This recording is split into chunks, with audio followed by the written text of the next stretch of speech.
अच्छा, थोड़ा सा क्लाइमेट रिजिलियंस का बताते हैं। क्लाइमेट रिजिलियंट इंफ्रास्ट्रक्चर का मतलब होता है कि ऐसा इंफ्रास्ट्रक्चर जो कि क्लाइमेट चेंज को जो है वो बर्दाश्त कर सके, उसको सह सके। फर्ज करें कोई फ्लड आता है तो एक ब्रिज बना हुआ है, तो वो ब्रिज जो है वो फ्लड की वजह से ना गिरे, तो वो इसका मतलब है कि वो क्लाइमेट चेंज का को रिजिलियंट है, वो इससे जो है सह सकता है, बर्दाश्त कर सकता है। इससे का फॉर एग्जांपल कोई बिल्डिंग बनी हुई है, तो वो अगर क्लाइमेट चेंज फॉर अर्थक्वेक या कोई साइक्लोन वगैरह आता है, अगर उसको वो बर्दाश्त कर जाती है, तो उसका मतलब है वो क्लाइमेट रिजिलियंट जो इंफ्रास्ट्रक्चर है।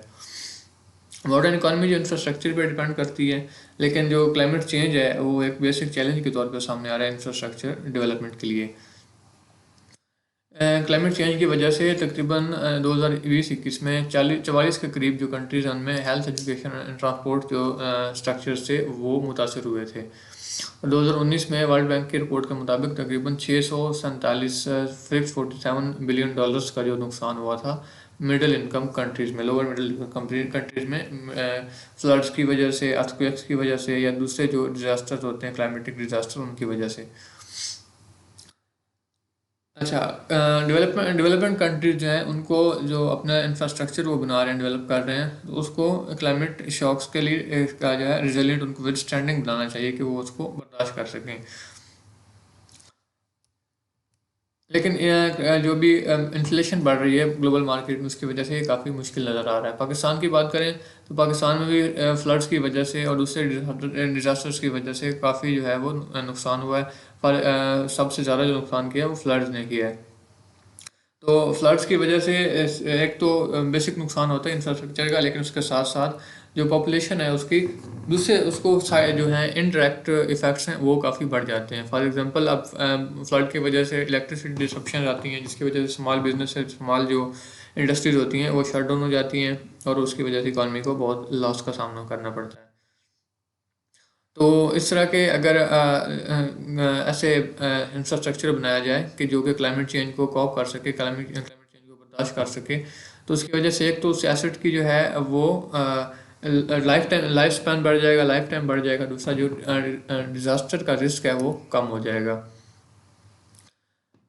इसके दो फायदे हैं। एक तो डिकार्बनाइजेशन में वो फ़ायदा दे सकता है हमें क्लाइमेट रिजिलियंट इंफ्रास्ट्रक्चर, और दूसरा क्लाइमेट शॉक्स को बर्दाश्त करने का जो है वो हमें प्रोवाइड कर सकता है। इसका एक नुकसान तो ये होगा कि इस वजह से जो कॉस्ट है वो इंफ्रास्ट्रक्चर बनाने की वो बढ़ जाएगी। फॉर एग्जांपल अब ब्रिज बनाना है कोई, या कोई इस तरह की बिल्डिंग बनानी है, तो लाजमी बात है जब उसमें इस चीज़ को सामने मद्देनज़र रखा जाएगा, उसकी कॉस्ट बढ़ जाएगी, लेकिन उसका लाइफ स्पैन भी वो भी इंक्रीज़ हो जाएगा, और उसकी इन्वेस्टमेंट जो है अब वो भी उसमें ज़्यादा होने की वजह से प्रॉफिट्स के चांसेस ज़्यादा हैं।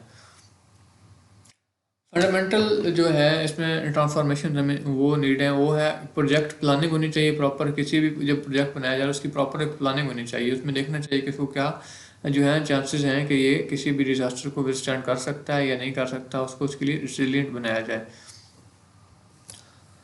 गवर्नमेंट की जो प्रॉपर्टी प्रायोरिटीज़ की बात करें तो गवर्नमेंट जो है वो उसको चाहिए कि डिज़ास्टर, नेचुरल डिज़ास्टर्स को कॉप करने के लिए अपनी पॉलिसीज़ को जो है वो फर्स्ट प्रायोरिटी पे रखे,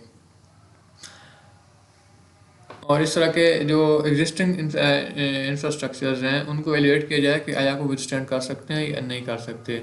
इसके अलावा टेक्नोलॉजी को यूज़ करते हुए हाई क्वालिटी डाटा और टूल्स जो हैं वो प्रोवाइड किए जाएँ इसको कॉप करने के लिए, और नेचर बेस्ड जो सॉल्यूशंस हैं वो लेवरेज किए जाएँ। इन्वायरमेंटल हार्मनी जो है वो होनी चाहिए, एक इंफ्रास्ट्रक्चर जो है वो इन्वायरमेंटल सस्टेनेबल बनाया जाए जो क्लाइमेट शॉक्स को सस्टेन कर सके।